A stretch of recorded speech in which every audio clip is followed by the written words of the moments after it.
converts from other backgrounds, from other races, are in a sense at times roped into the faith, but made to become, in one sense, clones, in the sense of adopting the entire cultural mores of a particular grouping. So, for example, if it's an Arab Muslim, they've got their own culture. An Indian Muslim, their own culture. How did you make this distinction to kind of, in a sense, separate the wheat from the chaff, to say, well, this is Islam, this is a cultural practice, this is something which is, basically outside the fold of Islam, or just simply came into society and it's part of Malaysian culture? How did you kind of make that distinction, in a sense of saying, well, look, this is not what's part and parcel of my faith? Actually, I totally agree with you. I've seen quite a few situations that it is a bit hard to tell what's religion and what's culture unless you've really, I mean, as a Muslim, you read the Quran. I mean, you've read the Quran, it. Haven't you? I mean, you've read the Quran, Yes, and certainly that's a source which should be the kind of guideline for you, and then you use that as a kind of a distinguishing factor. Yeah, that should definitely always be the first source that we go to for referencing on what people tell us, for sure. The second would be hadith. And then if you really can't find your answer, for me, I prefer to look inside myself because, as I said, I'm not a big fan of human influence on religion. And I think if you have a good soul and a good heart, that you're going to be able to differentiate what's right and what's wrong based on what you've read in the Quran and hadith, and what you know as yourself as a person, what's wrong and right. Because there are a lot of gray lines and there are a lot of cultural mixings. Like the fact that, if you meet a lot of Arabs, they'll tell you you have to learn Arabic to be a Muslim, which I think is one absolutely ridiculous because Allah understands even the language of the ants. So why would He not be able to understand what's coming from us? He knows what's in our hearts. He knows what's in our soul. He knows what we show and what we don't show. So to say, like, that's a cultural thing. In the Quran, if you read it, it's going to tell you, it doesn't tell you you have to do everything in Islam in Arabic. It tells you, I sent you this book so that you may understand. Why? Because it was sent to Arab people. If they sent them the book in English or in Hindu or in any other language, of course they're not going to understand at that time because they didn't have the cross-cultural that we have now because of globalization. So when people take these out of context and take it as, oh, it was sent in Arabic, so we have to do it in Arabic, I think this is one of the worst cultural crossings into Islam that I've found today. I am myself trying to learn Arabic, not for this cultural thing, but so that I can understand and really appreciate the Quran and its true beauty. Because yes, when you translate it, it loses its poeticness. Mainly, it is still there and it's still beautiful, but the Quran in Arabic was written by Allah, and it's written in such a way that nobody can even make one more verse of it because it's so beautifully done. It's so complex, and I want to understand this fully. This is the fact that I want to learn Arabic, not because I have to, because I'm a Muslim. You just made a passing comment on globalization, which I just tickled my mind. I came across a book. I'm not so sure if you read it, but it's by one of my favorite authors. It's called The Consumption of Kuala Lumpur, written by a Britisher, and in it he deals with Malaysian history. He unpacks the nuances and idiosyncrasies, and he identifies this rampant materialism, taking over Malaysian society.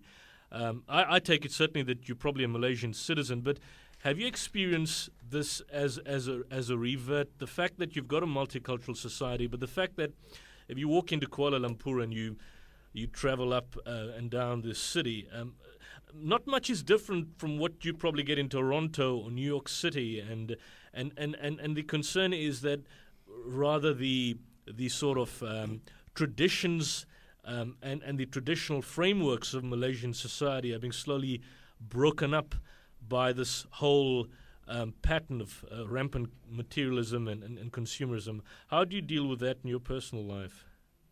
It is a very materialistic city here. Actually, I forget the exact number, but it has a ridiculous amount of shopping malls in this city. I think it was something like 200 plus shopping malls, which is just, it's outrageous. Like, who needs to shop that much? But I do agree, it has become very materialistic here. And the sense of Islam isn't as strong as I'd like to be in a country, especially an Islamic country.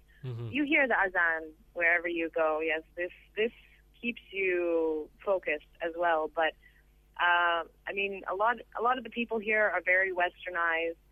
It's a mix of Chinese, Indian, and Malay. So you have, very promiscuously dressed girls everywhere, and even a lot of the local Malay girls who are the Muslim girls here, they wear such tight clothing that they might as well not even be wearing the hijab. It's a bit ridiculous to me when they dress like this and then they wear hijab to be conservative. It's kind of crossing out the whole point of it. But for me, I mean, as I said, I don't like to really live in the way of other people. I don't judge how I should live my life based on how everyone else is living their life. I mean, I started to wear hijab before Ramadan this year, and I like it. It's a very good personal change for me. What was the choice? I get a lot more respect. What led to that? And I just want to, because for some people, they feel it as an imposition, and wrongfully so. But in a society which is not, particularly strict as in Malaysia, what led to? Do you find a distinctive pattern in terms of which you get the sense of respect when you adopt the hijab? And of course, actually, I didn't know that I would get respect after I wore the hijab. SubhanAllah, I mean, Allah, He was very gentle with me on working my way into Islam, and I didn't rush. And all my friends kept telling me, don't rush, don't change everything so quickly. It's going to take time. And, they all told me I'm rushing too quickly. I'm quitting a lot of things fast. And, but I felt all the things that I stopped doing, it was in the right time. So the time actually I started thinking about wearing hijab was more than 6 months ago. I went down to the swimming pool at my house. It was one of the only days that I had off to get a little bit of a tan in the beautiful weather here. And when I went down, there was a whole Arab family there. The men were in the pool, the women were at the side, all covered. And I didn't know this was inside of me until that moment. I felt so much shame to take off my dress and wear my bathing suit in front of their men because I didn't want to take the attention from their husbands away from them because of the way that I'm dressed. So this was a real, mind changer for me. Like, subhanAllah, I didn't know I have this much Islam inside my heart already. So I sat at the side of the pool in my dress, and I listened to music, and I just started thinking, why do I feel this way, and why do we wear hijab? And I realized one good point. When you have a rare hair color, or, I'm white, and it's not very common in the Arab world, or you're slim and you have a nice body, and it gives an unfair advantage. You blonde, men aren't you? are much more creative in their thoughts, and they're much more visual than, say, women. Women, in a natural level, more look for a man who will protect them and provide for them, and these sort of things. But for men, it can be a lot more physical and a lot more to what the eye can see. So I think when you cover up and you wear hijab and you act modest and you dress modest, it kind of evens the playing field for women to have a better chance and for men to actually get a woman who's going to be more intellectually stimulating for them as opposed to physically or whatsoever. So these were a few of the reasons, and I feel much more comfortable. I mean, after the last Ramadan when I first converted, to wear skirts after that, I felt really weird. I hated the way men looked at me, and it felt wrong already. Now when I see women in short skirts and stuff, even I feel a bit disgusted by it. Mm-hmm. Your folks, have they kind of responded, or your past family members, how have they taken this whole change in your life? Are they in Malaysia with you, or have they gone back to Canada? My parents used to live here, but they left 3.5, almost 4 years ago now. This is actually a big issue for a lot of converts. I know some converts came to my Shahada ceremony, and they converted after my Shahada, but I know for a lot of people, their families really reject them, especially if they're from really religious families. And I think even more so to religions that are a bit further from Islam, such as Buddhism or Hinduism and these kind of religions. So I know it's a big issue for a lot of people, and I think those people, if there's any of them listening today, that they should know that they have 1.7 billion brothers and sisters now. So they don't need to feel alone. And inshallah, families, they must forgive. There's a lot of stories from our Prophet, peace be upon him, about people who converted or reverted in his time. And, after a while, family is family, and your parents are your parents, and they struggled and they gave birth to you and they brought you up. Eventually, you can't keep hatred for your family. It's very difficult to hate your family forever. So inshallah, they'll come around. As for me, alhamdulillah, praise Allah 1,000 times. I mean, they were so accepting of me. They were very, very kind, and they see it as a positive change in my life. They saw that I don't drink anymore, and I'm living a good, structured life. And with prayers 5 times a day, you have to have structure in your life. So my parents, they saw it as a very positive change for me. And they lived in Malaysia for a few years, and they have Muslim friends, and they're very accepting of other people's cultures also.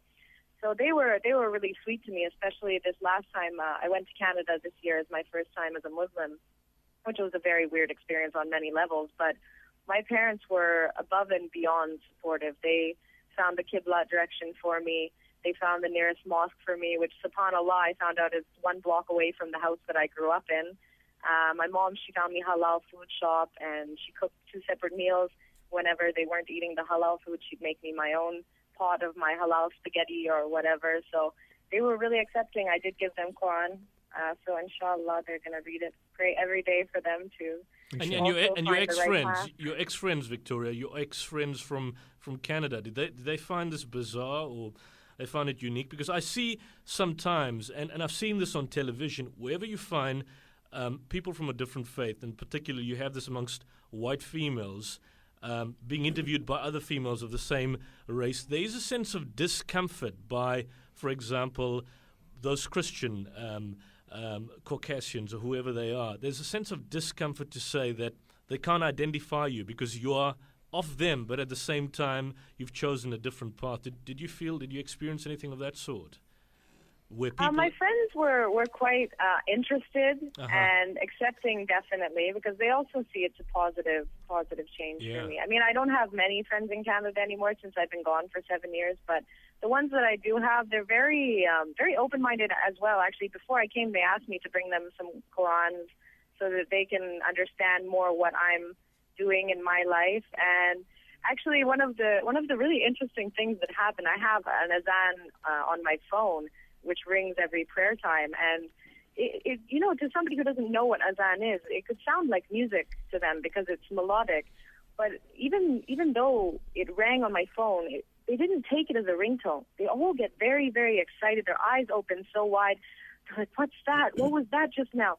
How is that? Is that music? Or I said, that's our call to prayer. And, I explained to them, and they get very, very interested in what is Islam. Because I think, the West, they don't have so much Muslims, and they don't have education about Islam.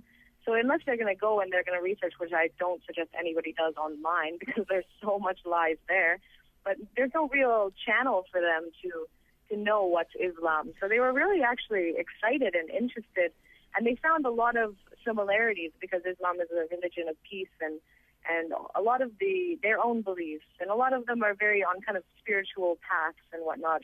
So they did find a lot of same lines in Islam as there are in their own beliefs. Sister Victoria, Yusuf, what we're going to do, we're going to take a short ad break now, and then we'll be back in a few minutes. Let's just keep it locked onto 90.4 Radio Ansaar. You are on 90.4, the voice of the Ummah, Radio Al-Ansar. Summertime is soup time. Radio Al-Ansar 90.4 FM brings you the Al-Ansar International Family Souk 2012. Starting on the 21st December to the 1st January 2013.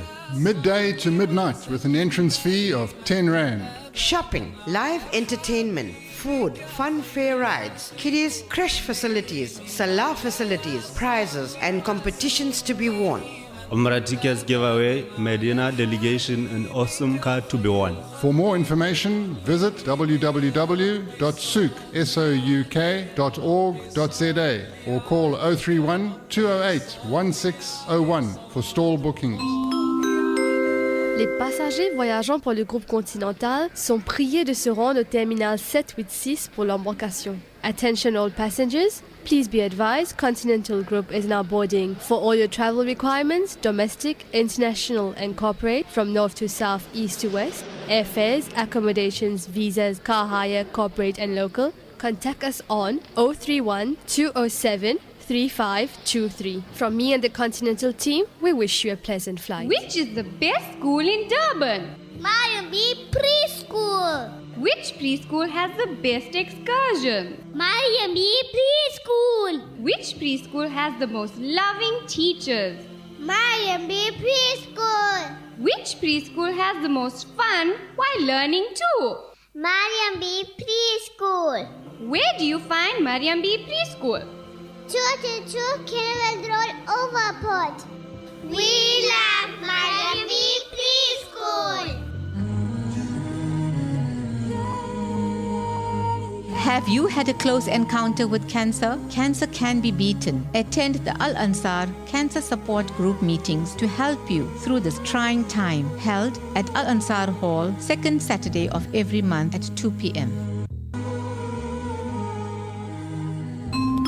The Continental Travel Group now launching the Travel Now, Pay Later Sharia compliant zero interest travel to you. Be it air travel or cruise, our mission is to offer the best deals. Yes, Continental will set you up with the perfect package to Dubai, India, UK, USA or anywhere in the world. We fully accredited travel agency and Umrah operator. Contact Continental on 031 207 3797 and let one of our consultants help you. We will not match but beat any written quotation. T's and C's apply. Continental Travel Group. With us, if you dream it, you can afford it. www.alansar.co.za.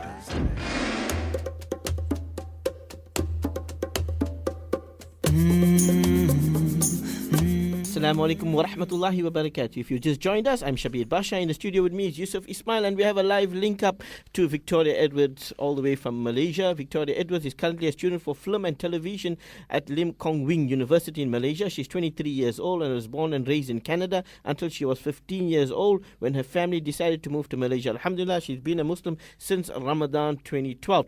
Victoria is currently sharing with us her search for the truth that was the motivating factor that sparked the interest on Islam, her integration in Muslim society, a general assessment of what Muslims could do to improve themselves, and of course the stereotypes that have encountered and encountering them whilst being a Muslim. We are going to open the lines now for listeners to call in with questions for our guests and for a brief sharing of experiences on challenges they may have. So listeners, please be aware that comments and questions should be brief and to the point. And the number to dial is 031 208 4564. The number to dial is 031 208 4564. We're allocating actually 10 minutes for callers. So if you could get onto this dial pads and dial us and have a chat with Sister Victoria as well. Yusuf? Yeah, just to where we stopped on the last point, I want to probably bring in Victoria on this point, that when you look at Islam as a system, the fact that it shares with the Judeo-Christian tradition, a large number of similarities. Of course, there are striking differences, but in reality, it's a very different from the stereotype that is held by a major segment of the population of Western society, where they view Islam as the other, as opposed to it being part and parcel or in the line of the Judeo-Christian tradition, or similar in many respects, to the extent that Judaism and Christianity are viewed as aberrations with certain doctrinal dogmas. Victoria, your belief, you said you never believed in God, or rather more agnostic or indifferent, but traditionally, do you come from, I see your parents are English, from England, the name Edwards is kind of Anglican. Were they part of the Anglican Church, or did they belong to a specific denomination as such? I think my parents are Catholic, but they only my oldest brother was ever baptized. Me and my middle brother, none of us were baptized. We never went to church. The only time I went into a church actually would be Sunday school with my mom's best friend's daughter. So we didn't really have that. They don't belong to a specific church. They're not involved in the society, but subhanAllah, since I converted, I think actually they're getting closer to God on their own level also. How would you say, as a Muslim now, and someone who kind of understands the similarities, and of course